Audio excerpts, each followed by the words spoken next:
Olá, alunos, tudo bem? Estamos dando início a mais uma aula do nosso curso de Fundamentos de Sintaxe e nessa aula a gente vai aprender a analisar a estrutura interna do sintagma nominal e do sintagma verbal.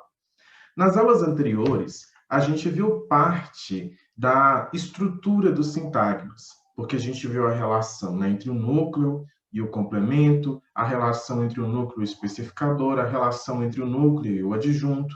Agora, a gente vai aumentar um pouco a lente do nosso microscópio para a gente analisar quais são os constituintes que preenchem cada uma dessas posições que a gente já viu.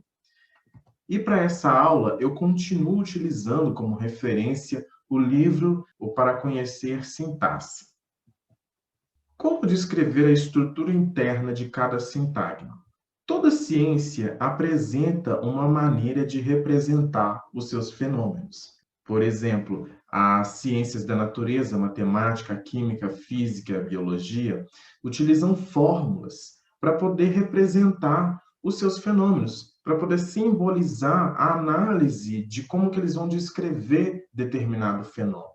Dentro da linguística, a gente convive com um certo paradoxo, um certo dilema, uma certa contradição, porque a gente utiliza a própria língua para descrever a língua. Isso acaba gerando um pouco de ambiguidade, acaba fazendo com que a descrição que a gente faz da língua não seja tão precisa. Então, muitos pesquisadores dentro da ciência adotaram o que a gente chama de regra de reescritura. A regra de reescritura nada mais é do que uma fórmula utilizada pelo cientista, pelo linguista, para descrever a estrutura interna mais complexa do sintagma. Eu trouxe aqui para vocês a regra de escritura que os autores utilizam para representar a estrutura interna do sintagma nominal. O que essa regra de reescritura diz? Ela diz que o único elemento que sempre vai aparecer em todos os SNs é o seu núcleo. Se a gente observar aqui como que essa regra foi representada, a gente observa que o núcleo, e aqui embaixo o pronome e o morfema zero, são os únicos elementos que não estão entre parênteses. Todos os outros elementos estão entre parênteses. Isso indica que esses elementos entre parênteses, eles podem ou não ocorrer dentro da estrutura daquele sintagma. Então, já de cara, a gente pode dizer que o núcleo é o elemento fundamental, é o elemento que sempre vai aparecer dentro da estrutura de algum sintagma. Esse núcleo do sintagma nominal, ele pode ser um substantivo, como, por exemplo, Paulo saiu com Maria, em que Paulo e Maria são substantivos, são nomes próprios de pessoas. Pode ser também um pronome, como a frase ele saiu com ela, em que ele e ela são pronomes. E também o núcleo do sintagma nominal pode ser também um elemento nulo, pode ser um vazio, como na frase, aqui a gente tem um diálogo. Cadê o Paulo? Saiu com a Maria. Por mais que o falante não pronuncie nada nessa posição, essa posição é preenchida por um SN, que não foi foneticamente pronunciado. A gente sabe que tem um SN nessa posição porque existe aqui a concordância de terceira pessoa, né? Ele saiu com a Maria, ou então João saiu com Maria. O SP e a oração à direita do núcleo, SP e oração à direita do núcleo, pode ter a função de adjunto, adnominal, ou de complemento, que foi o que a gente estudou na aula passada, a diferença entre adjunto e complemento. Então, olha, eu trouxe aqui o SP como adjunto, é o caso de livro de Maria é adjunto porque o de Maria transmite uma ideia de agente da ação. E também porque o núcleo desse SN aqui, livro, ele não é um substantivo deverbal, não é um substantivo derivado de verbo. Agora, o SP pode ser complemento quando ele der a ideia de paciente, de alvo da ação, descoberta da América. A América foi descoberta. Alguém descobriu a América. A América está na posição de complemento. por isso que da América aqui vai ser complemento e não adjunto. E descoberta é um substantivo derivado de verbo, né? Do verbo descobrir. Agora um exemplo de oração. O livro que o professor indicou é mesmo interessante. Nesse caso, o que o professor indicou funciona como um adjunto. Eu tenho a certeza de que tudo dará certo. Que tudo dará certo funciona como complemento. Aqui eu mostro para vocês exemplos de quando que o SN ele é formado apenas pelo núcleo. Quando esse núcleo é um substantivo, é o caso desse SNs aqui, olha, livros, Paulo, Maria, felicidade. Quando ele é formado por pronomes, podem ser pronomes pessoais, interrogativos, demonstrativo como isso. E quando o núcleo é um elemento nulo, é o caso também dessa frase aqui. Você viu o João? Ele acabou de sair. E a resposta poderia ser somente acabou de sair. Eu trago exemplos aqui para vocês de SNs formados por especificador mais núcleo, na qual o especificador é um determinante. O determinante pode ser formado por um artigo definido, por um artigo indefinido, por um pronome demonstrativo, como aquele, este, por pronomes possessivos, como meu, pronomes indefinidos, como nenhum, qualquer, e numerais, como em 10 pessoas. O SN também pode ser formado apenas pelo especificador, mais um sintagma adjetival que funciona como adjunto na frase, mais um núcleo. Exemplos: um antigo inimigo, aquela grande pessoa, ótima educação. Dentro do sintagma nominal, nós temos um especificador, um determinante aqui, que é um artigo indefinido 1.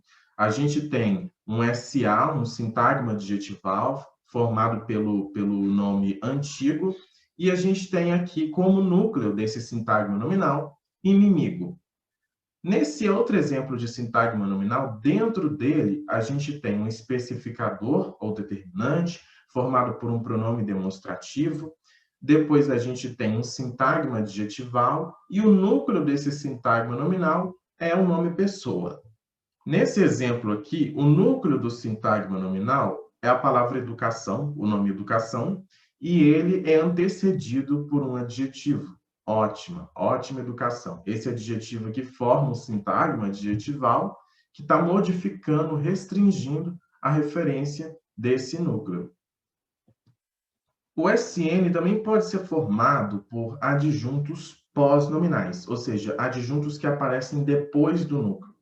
E esses adjuntos, eles podem ser na forma de sintagma adjetivais, sintagma preposicionais ou orações, o que a gente chama de orações encaixadas. Eu trouxe um exemplo para cada caso aqui para vocês. No primeiro, um time de futebol, o núcleo desse sintagma nominal é time. Ele tem um determinante, né, na posição de especificador, um artigo indefinido na posição de especificador. O artigo indefinido, a diferença entre o artigo indefinido e o artigo definido é que o artigo definido ele especifica o time de futebol. E o artigo indefinido, ele torna esse SN genérico, né? Um time de futebol qualquer. E esse sintagma, ele é modificado ainda por um núcleo de futebol. Lembrando, gente, que cada uma dessas posições aqui não é preenchida aleatoriamente. Ela é preenchida de acordo com as intenções comunicativas do falante. E esses preenchimentos aqui dessas posições vão especificar a referência do núcleo. Uma coisa é eu dizer time, outra coisa é eu dizer o time, outra coisa é eu dizer esse time, este time, aquele time, meu time. E outra coisa é eu dizer um time de futebol. O de futebol aqui está restringindo a referência do núcleo. A mesma coisa acontece aqui com esse sintagma nominal. O núcleo dele é o nome livros, o substantivo livros. Esse sintagma nominal, ele tem esse núcleo, ele é restringido pelo pronome demonstrativo aqui na posição de especificador e também por uma oração. A oração, ela faz parte de um sintagma que se chama sintagma complementizador. A gente vai ver com mais detalhes na próxima aula a função do sintagma complementizador. Mas a gente não vai adentrar nesse curso, pelo menos nesse curso, a gente não vai adentrar com mais profundidade nos sintagmas complementizadores. Mas fique sabendo que toda a oração, principalmente aquelas introduzidas por conjunções, elas são representadas ali nas árvores, nas representações arbóreas, a gente sempre utiliza essa nomenclatura, SC, sintagma complementizador. Qual que é a função desse sintagma complementizador? Restringir também a referência do núcleo. Uma coisa é eu falar aqueles livros, e outra coisa, aqueles livros que já li. O que já li está restringindo a referência do núcleo livros. A mesma coisa se aplica para o terceiro exemplo aqui de sintagma nominal, em que a gente tem aquele professor maravilhoso de linguística que conhece histórias fantásticas. Cada uma dessas posições aqui que aparecem junto com o núcleo aqui é o nome professor. Cada uma dessas outras posições aqui está restringindo a referência do núcleo. Eu poderia ter como sintagma nominal apenas o núcleo, a palavra professor. Mas, quando eu acrescento outros elementos ao redor desse núcleo, ainda dentro do sintagma nominal, eu estou restringindo a referência desse núcleo. Eu trouxe aqui esse exemplo de sintagma para mostrar para vocês uma situação em que o SN tem todas essas posições preenchidas. E lembrando que dentro do SC, a gente tem outros sintagmas, né? Esse SC, ele é introduzido pela conjunção que, e dentro dele a gente vai ter um SV, conhece histórias fantásticas. Dentro desse SV a gente vai ter um SN, histórias fantásticas. Esse SN tem como núcleo um nome, que é o nome histórias, e ele é restringido pela referência do sintagma adjetival fantásticas. Dentro do SC, a gente vai ter ali outros sintagmas. Os sintagmas, eles são recorrentes, eles aparecem um dentro do outro. É como se fossem várias camadas que a gente está analisando. Nós, então, terminamos a análise da estrutura interna do sintagma nominal e agora nós vamos analisar a estrutura interna do sintagma verbal. Aqui nós temos essa regra de reescritura aqui, essa notação. Por meio dessa regra de reescritura, a gente observa que o SV é formado pelo núcleo V. O núcleo é o único elemento que pode aparecer sempre, que é obrigatoriamente presente dentro do SV. E dependendo do tipo de núcleo, dependendo do tipo de verbo que preenche a posição ali do sintagma verbal, esse SV ainda pode ser formado por outros constituintes, que são esses constituintes aqui que aparecem entre parênteses. E eles aparecem entre parênteses, eu repito, porque eles podem ou não ocorrer dentro da estrutura de um determinado sintagma verbal. O SP, o sintagma preposicional, e a oração, à direita do núcleo, podem ter a função de adjunto ou de complemento. Exemplos: estou em casa neste momento. O SP funciona como complemento do verbo. Quem está, está em algum lugar. Estou em casa. E o neste momento é um SP também, mas esse SP funciona como adjunto adverbial de tempo. Ele acrescenta uma informação extra na frase. Ele é um termo acessório, segundo a gramática tradicional. No exemplo B, disse que você é feliz quando você ouve músicas. Nesse caso aqui, o SC, ou seja, a oração, é complemento aqui do verbo da primeira oração. Eu disse que você é feliz. O verbo pode ter uma oração com outro complemento, ou seja, ele pode ter um SV como complemento, porque o núcleo do SV é um verbo. E toda oração tem que ter verbo. A gente conta orações por verbos. Quando eu falo que uma oração é complemento de um sintagma verbal, eu estou dizendo que eu tenho um SV que é complemento de outro SV. Como essa oração ela é introduzida por um SC, por uma conjunção, então eu estou dizendo que esse SC é complemento do núcleo V. E, além disso, esse exemplo que eu trouxe aqui para vocês tem um SC, uma oração que funciona como adjunto adverbial de tempo. É o caso aqui, ó, quando houve músicas. A gente sabe que esse constituinte aqui é uma oração, porque tem um verbo, o verbo ouvir, é introduzido por uma conjunção, a conjunção quando, que indica tempo. Então, essa oração aqui, esse constituinte aqui, esse SC, ele funciona como um adjunto.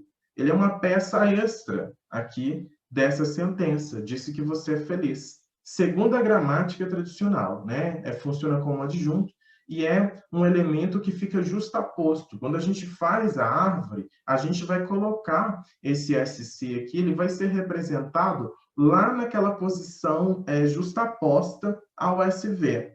Eu vou fazer a representação arbórea só para vocês entenderem melhor como que é a representação de duas orações, de um período composto.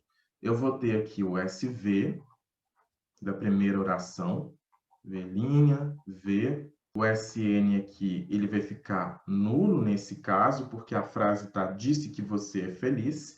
Aqui vai ter o verbo disse. E aqui vai vir o SC. C, o núcleo, eu vou colocar o núcleo diretamente aqui. Eu poderia colocar também SC, C', C. Todos os sintagmas, eles têm essas três posições. A posição do sintagma, a posição intermediária, quando você vai colocar aqui um complemento, e o núcleo. Mas como eu não vou ter nada nessa posição de especificador, ó, é C', C, aqui. Eu não vou ter nada para preencher aqui. Então, eu posso ir direto para cá. É o que eu estou fazendo aqui. Disse que, e aqui vai vir o SV. O SV que é formado com SN, você, e aqui o núcleo é o verbo de ligação ser, né? Verbo aqui é. E aqui vai vir um SA, porque aqui a gente tem um exemplo de predicativo do sujeito. Você é feliz. Então, disse que você é feliz é a primeira oração desse período composto. Agora eu vou representar a oração que funciona como adjunto. Esse SV aqui vai ser o SV1 e esse aqui vai ser o SV2. E aqui eu vou colocar o outro SC que funciona como adjunto. Então, C, núcleo aqui, quando o SV... Eu poderia colocar aqui direto também, tá, gente? Porque eu não tenho a posição de sujeito foneticamente pronunciada, eu poderia ter colocado o V núcleo aqui direto. É o que eu vou fazer aqui só para você ver. Quando houve SN músicas. Então, note que esse SC aqui, ele é adjunto do SV aqui. Por isso que ele é representado na árvore, na representação arbórea, a gente coloca ele justaposto. Justaposto significa posto lado a lado. Ele é representado do lado aqui do SV. E por que o SC não é representado aqui embaixo do SV? Porque ele não é uma exigência do núcleo V. É interessante você entender que tudo que está sendo representado aqui abaixo mantém uma relação com o núcleo, com o verbo. E tudo isso que está sendo representado aqui abaixo está sendo dominado pelo SV. Dando continuidade, eu trouxe aqui nesse terceiro exemplo aqui a possibilidade de preencher todas aquelas posições que estão ali presentes na regra de reescritura. Então, nós temos essa frase aqui. Vi você no teatro no domingo com um amigo enquanto esperava o meu Uber. Então, esse sintagma verbal, ele tem um núcleo, né? O núcleo é o verbo ver, o vi. Tem como complemento um SN, que é o você, o pronome você.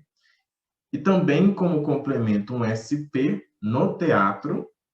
E também tem um SP como adjunto no domingo, que aqui indica, dá a ideia de tempo. Note que esse SP como complemento aqui no teatro, segundo os autores, esse SP ele é complemento, mas ele também pode ser adjunto. E aí entra essa discussão polêmica do que é complemento e do que é adjunto. Dentro da linguística, é muito mais fácil a gente entender que tudo seja complemento. A gente também tem aqui a representação de um SP que funciona como adjunto, mas também pode ser complemento, porque quem vê alguém com outra pessoa, por exemplo. Por que esse com um amigo não pode ser complemento da ideia de companhia? Depois a gente tem aqui a representação de uma oração, um SC funcionando como adjunto, enquanto esperava o meu Uber. E aqui é um adjunto porque a gente sabe que é uma informação extra, é uma informação que dá uma ideia de tempo, uma noção temporal. E que, em certo sentido, a gente pode se perguntar por que esse elemento aqui, esse constituinte, essa oração, ela não pode ser complemento também do verbo. Essa noção da gramática tradicional de adjunto e dizer que adjunto é um termo acessório, que não é essencial, que nem sempre é necessário, nem sempre precisa, isso é muito problemático. Porque se você for parar para analisar, vi você enquanto esperava o meu Uber. Por que esse enquanto esperava o meu Uber não é uma informação essencial para a frase, dependendo naquele contexto ali? Por que isso não pode ser uma informação essencial para fazer sentido para a frase? Não deixem de pensar, não deixem de refletir que essa diferença entre complemento e adjunto é uma diferença problemática dentro da gramática. E dependendo da análise que você faz, você pode colocar esse constituinte sendo representado lá embaixo, dentro do SV, ou do lado do SV, que foi como nós fizemos agora nessa representação arbórea. Quando o sintagma verbal é formado apenas pelo núcleo, pelo verbo, a gente chama esse verbo de verbo intransitivo. É um verbo que não seleciona complemento. O SV, então, é constituído apenas pelo núcleo, ou seja, pelo verbo. É o exemplo dessas frases aqui. Meu filho nasceu, eu chorei, o menino caiu. É importante você entender que o que define a transitividade do verbo, se o verbo for transitivo, intransitivo, transitivo direto, indireto, o que define é o próprio verbo, é a natureza daquele verbo. Esses verbos, como nascer, chorar, cair, principalmente esses dois aqui de cima, nascer e chorar, o nascer, ele representa algo que é natural, né? que expressa um evento natural e que não necessita de um agente, de uma ação. É um elemento que não existia e que passa a existir, que é o filho, né? Esse sujeito, esse elemento aqui, ele é um elemento que surge em determinado momento ali daquele evento que o verbo expressa. E na representação arbórea, você vai representar dessa maneira. Meu filho nasceu. Eu chorei. E o menino caiu. Os verbos intransitivos, eles podem ser modificados à esquerda por um especificador. É o caso, né, desses exemplos aqui. Meu filho já nasceu, eu quase chorei, o menino não caiu. Dentro da linguística, os verbos intransitivos, eles vão apresentar uma outra classificação, inclusive um outro rótulo, um outro nome. Os verbos intransitivos, eles são chamados de verbos monoargumentais. São verbos que selecionam apenas um argumento. O que a gente está chamando aqui de argumento seria esse SN que o verbo seleciona, esse complemento ou esse sujeito que o verbo seleciona, e a gente vai entender por que a gente está chamando aqui isso de argumento nas próximas aulas, quando a gente for falar sobre predicação e argumentação verbal. Esse argumento ele pode ser sujeito ou objeto. Verbos que selecionam apenas sujeito são classificados como verbos inergativos. É o caso de Maria sorriu e Maria saiu. Verbos que selecionam apenas objeto são classificados como verbos inacusativos. É o caso de Maria chegou. Então, resumindo, para ficar mais claro, mais prático, os verbos inergativos selecionam apenas um SN e esse SN recebe o papel temático de agente. Os verbos inacusativos selecionam apenas um SN e esse SN vai sempre receber o papel temático de paciente, vai ser sempre o recebedor daquela ação. Agora eu mostro para vocês casos de verbos transitivos, que são aqueles que selecionam pelo menos um complemento. Esse complemento pode ser um SN, e aí, quando ele seleciona um SN, ele é chamado de verbo transitivo direto. Ele pode selecionar um SP, e aí ele é chamado de verbo transitivo indireto, ou uma oração. No exemplo A, ele seleciona um SN, comprei livros. No exemplo B, ele seleciona um SP, precisamos de dinheiro. E aqui nesse exemplo, ele seleciona uma oração, um SC, disseram que você lê árabe. Nesse caso aqui, quando a gente faz a representação arbórea, a posição de sujeito ela não vai ser preenchida por nenhum elemento. Então, nós vamos ter aqui o núcleo, comprei, o SN, livros. Quando é um SP, o núcleo vai vir aqui. É um SP porque quem precisa de alguma coisa. Lembrando que essa preposição aqui, ela é regida pelo verbo, é o verbo que seleciona um complemento com preposição. Então, é a própria natureza do verbo, é o tipo de verbo mesmo que vai selecionar um determinado tipo de complemento. Isso vai variar de verbo para verbo. O verbo precisar, o verbo gostar, sempre vão selecionar um SP, e esse SP sempre vai ser introduzido pela preposição de. Então, precisamos de, aqui vai ter um outro SN, que vai ser preenchido pelo substantivo dinheiro. Precisamos de dinheiro. No caso da frase C, disseram, e aqui a gente vai ter um SC. O SC não vai ser representado aqui em cima, na posição de adjunto, porque ele não é adjunto. Ele é complemento do verbo, olha, ele é complemento do verbo disseram. Disseram o quê? Disseram que você lê árabe. Então, ele vai vir, essa frase toda, ela vai vir aqui nessa posição. Que dentro do SC a gente vai ter um SV, um SN aqui, você, velhinha, vê, lê, e outro SN aqui, árabe. Os verbos bitransitivos, que são os verbos que eles selecionam dois complementos. Um complemento que é formado por um SN e o outro complemento que é formado por SP. Os verbos bitransitivos, na gramática tradicional, eles são chamados de verbos transitivos diretos e indiretos. Como exemplo, eu trouxe aqui, colocaram o carro na garagem.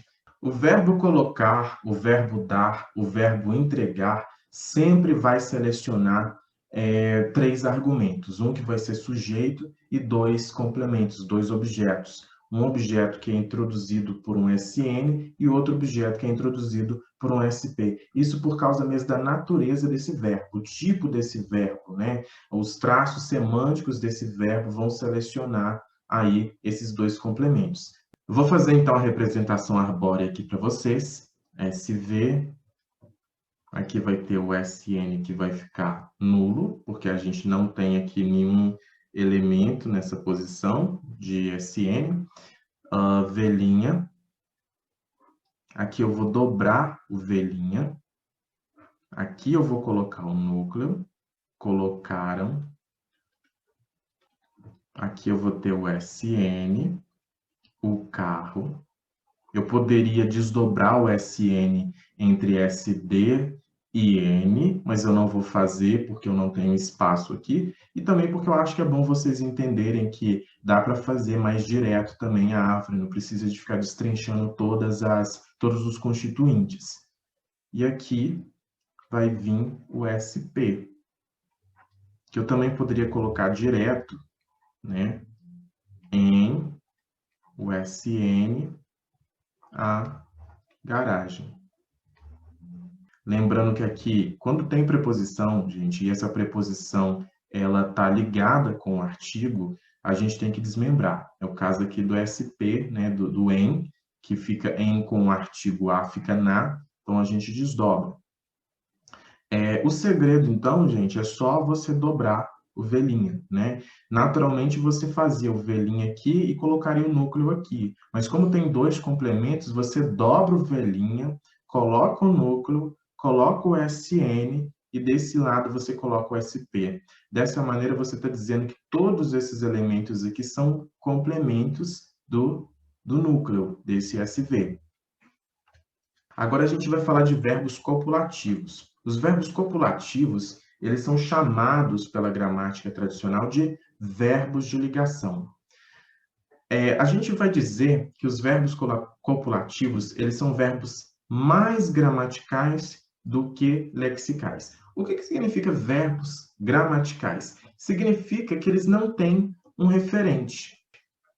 Eles não são verbos que designam ações, eventos no mundo experimental. Eles simplesmente têm uma função linguística, uma função, inclusive, relacional. Por que função relacional? Porque eles relacionam o sujeito, na maioria das vezes, é o sujeito, com o predicativo do sujeito, por exemplo. É o caso de Ana é linda. Nesse caso aqui, a gente tem um verbo de ligação e a única função que esse verbo de ligação tem é de unir o predicativo do sujeito, que é assim chamado na gramática tradicional, predicativo do sujeito, ao sujeito. Ele só tem simplesmente essa única função. Então, eles são verbos gramaticais, que a gente chama, né? Porque eles não têm uma função lexical, eles não designam eventos no mundo. Eles simplesmente têm uma função linguística, uma função gramatical. E por isso, apesar de nuclearem um SV, eles são núcleos de sintagmas verbais, mas eles não desempenham a função sintática de predicado. Tanto que a gente vai dizer que o predicado aqui é nominal. A função de predicado não é dada ao verbo, ela é dada ao adjetivo. O adjetivo aqui, que segundo a gramática tradicional, vai ter a função de predicado. Porque eles não realizam predicação, mas somente relacionam, ligam um SN, um SP ou um SA ao seu respectivo sujeito. É o caso aqui de é uma grande pessoa, ele está simplesmente relacionando aqui o SN com o sujeito que não está sendo representado aqui. Estou em casa, parece feliz e nunca ficamos satisfeitos. Então, todos esses verbos aqui são chamados de verbos copulativos ou verbos de ligação. Eles não representam nenhuma ação, nenhum evento no mundo experimental. Eles estão simplesmente ligando esses constituintes aqui, né? A função deles é fazer uma relação semântica entre esses constituintes e o constituinte que aparece à esquerda, que vai ser sujeito da frase. E o que é predicação? Predicação é um termo que a sintaxe herdou da lógica, bem lá daquela época da tradição filosófica. Trata-se do conjunto das relações que se estabelecem entre um dado predicador. Ele estabelece uma relação entre esse predicado, esse predicador, e o seu argumento, e o sujeito, que está ali na posição na esquerda, né, na função de sujeito. Um predicador descreve certa categoria ou evento relativamente a um conjunto de indivíduos ou objetos. Então, esse predicador aqui, o SA, ele está descrevendo uma situação relacionada com esse indivíduo aqui. Esse conjunto de indivíduos, né, nós nunca ficamos satisfeitos. Ele simplesmente tem essa função relacional. Bom, o núcleo do sintagma verbal também pode ser formado por uma locução verbal, ou como a gente chama dentro da linguística, de perífrase verbal. A perífrase verbal ocorre quando dois ou mais verbos ocupam em conjunto a posição de núcleo. Nesse caso, o verbo é constituído por um verbo principal, VPRI, e antecedido por um ou mais verbos auxiliares.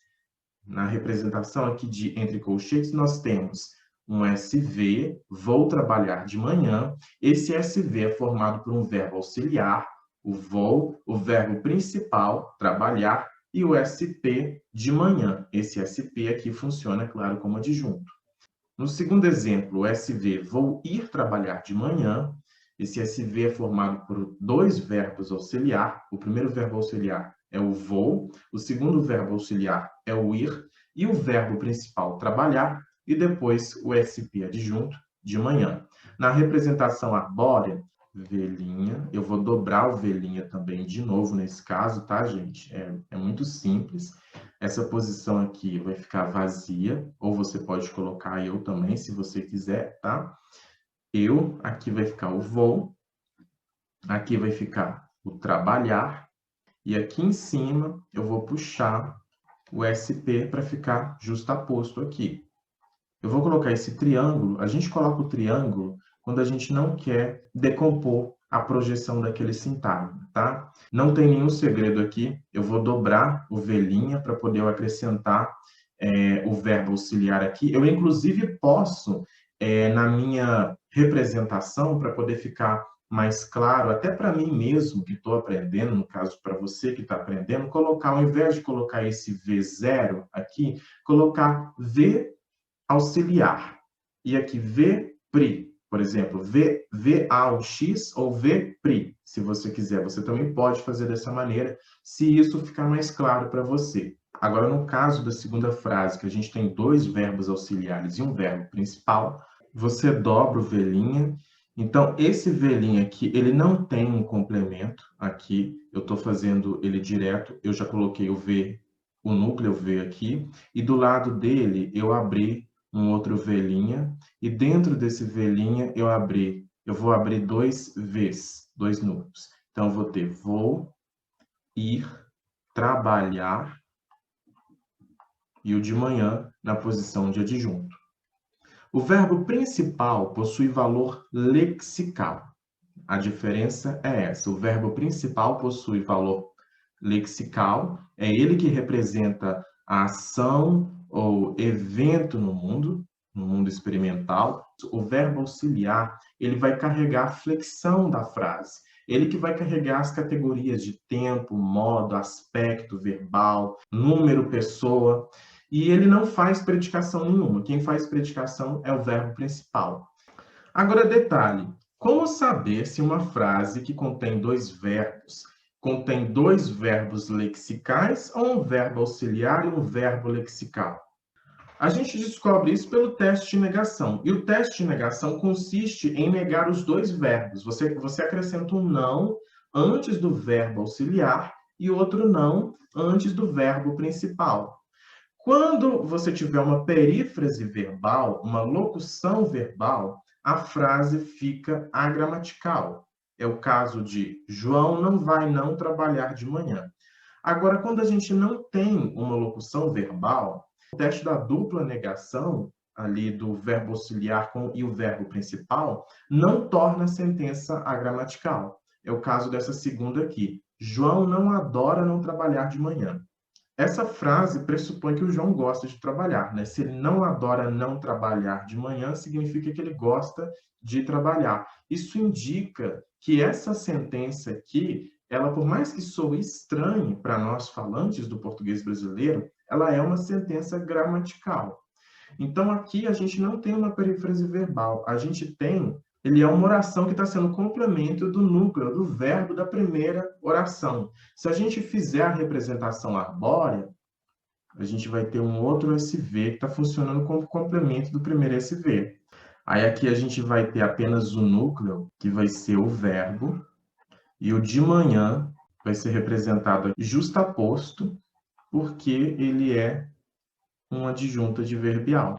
João adora trabalhar de manhã. Isso indica que o trabalhar, ele é complemento do verbo, adora trabalhar. Aqui a gente não tem um caso de perífrase verbal. A perífrase verbal é quando a gente tem dois verbos que ocupam a posição do núcleo da primeira oração. Aqui a gente tem duas orações. João adora e João trabalha. Outro elemento que faz parte da estrutura do sintagma verbal são as mini-orações, ou small clauses. É um tipo de oração com verbo de ligação, verbo copulativo, que é inferível, pressuposto em uma estrutura frasal. Exemplo: eu achei a sua proposta completamente descabida. Em completamente descabida, é possível inferir a sentença. A sua proposta é completamente descabida.